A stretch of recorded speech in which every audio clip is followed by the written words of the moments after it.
और दोस्तों, मेरा नाम अनुज है। टारगेट एग्जाम विधि चैनल पर आप सभी लोगों का स्वागत है। दोस्तों, आज के वीडियो में हम विज्ञान के 10 क्वेश्चन डिस्कस करेंगे। बहुत ही महत्वपूर्ण प्रश्न है, ध्यान से देखिएगा। वे पौधे जिनके अलग अलग भाग उपस्थित नहीं होते हैं वे किस समूह में आते हैं? तो जिन पौधों के अलग अलग भाग उपस्थित नहीं होते हैं उन्हें थैलोफाइटा संघ के पौधे कहा जाता है। थैलोफाइटा पारंपरिक रूप से छोटे निचले पौधे होते हैं। इनके शरीर जड़ों, तनों और पत्तियों से अलग नहीं होते हैं। उदाहरण के तौर पर मैं कवक, शैवाल और लाइकेंस, ये सभी थैलोफाइटा संघ के पौधे होते हैं। दूसरा प्रश्न है, मेंडलीव की आवर्त सारणी में तत्वों के गुणों को किसके आधार पर रखा गया है? तो जो मेंडलीव की आवर्त सारणी है परमाणु द्रव्यमान के आधार पर अर्थात एटॉमिक मास के आधार पर रखी गई है। एटॉमिक मास के आधार पर सभी तत्वों को रखा गया है। नेक्स्ट क्वेश्चन है आपका तीसरा, निम्नलिखित में से कौन सी धातु चाकू से काटी जा सकती है? तो ऑप्शन आपका ए वाला सही होगा, सोडियम, जिसका संकेत Na होता है और एटॉमिक नंबर 11 होता है। सोडियम एक अति प्रतिक्रियाशील वाली धातु होती है। हवा में आने पर यह ऑक्सीजन से प्रतिक्रिया करके आग पकड़ लेती है, इसलिए इसे मिट्टी के तेल या केरोसिन में रखा जाता है। सोडियम हमेशा केरोसिन में रखी जाती है। चौथा प्रश्न है, 1 वाट किसके बराबर होता है? 1 वाट 1 जूल प्रति सेकंड के बराबर होता है।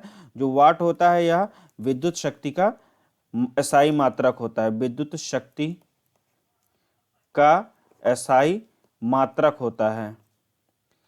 पांचवा प्रश्न है, एक शुष्क सेल में ऊर्जा किस रूप में संग्रहित होती है? जो शुष्क सेल होता है यह प्राथमिक सेल के रूप में होता है। इसमें ऊर्जा, रासायनिक ऊर्जा संचित होती है। इसे एक ही बार यूज किया जा सकता है, दोबारा यूज नहीं कर सकते हैं। ऑप्शन आपका डी वाला सही होगा, शुष्क सेल में ऊर्जा रासायनिक ऊर्जा के रूप में संग्रहित होती है। छठवां प्रश्न है, वैज्ञानिक वर्गीकरण में वर्गीकरण की मूल इकाई क्या है? तो ऑप्शन आपका बी वाला सही होगा, प्रजाति।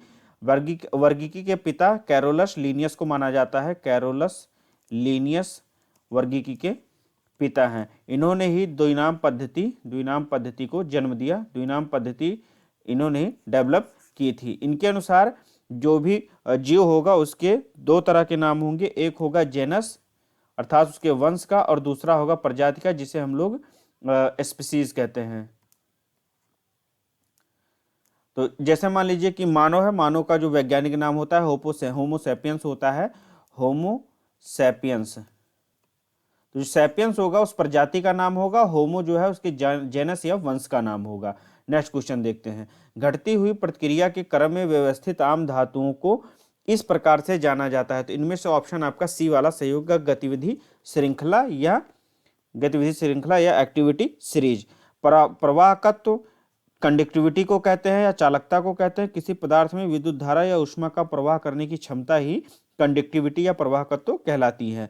इलेक्ट्रोलाइटिक अपचयन होता है, इलेक्ट्रोलाइटिक रिडक्शन। यह विद्युत धारा इसमें विद्युत धारा आयनिक पदार्थों के माध्यम से प्रवाहित होती है।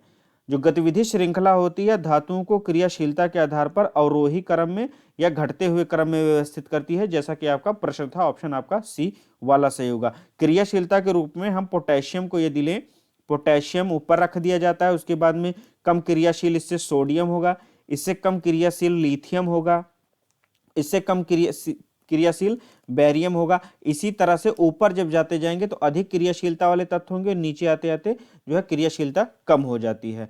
आठवां प्रश्न है आपका, तत्वों में fluorine, chlorine, bromine, iodine, astatine और टेनेशियम को सामान्यतः किस नाम से जाना जाता है? तो इन्हें हैलोजन के नाम से जाना जाता है। जो आपकी आयोडीन होती है इसमें उपधातु लवण मौजूद होता है। इसके अतिरिक्त हाइलोजन जो होते हैं वो बहुत ही क्रियाशील होते हैं, मुक्त अवस्था में नहीं पाए जाते हैं। आपका जो फ्लोरीन होता है और क्लोरीन होता है यह हमेशा गैस फॉर्म में होता है, गैसीय अवस्था में पाया जाता है, और सभी हाइलोजन रंगीन अवस्था में होते हैं। जो आपकी फ्लोरीन होती है, फ्लोरीन सबसे अधिक विद्युत ऋणात्मकता वाला होता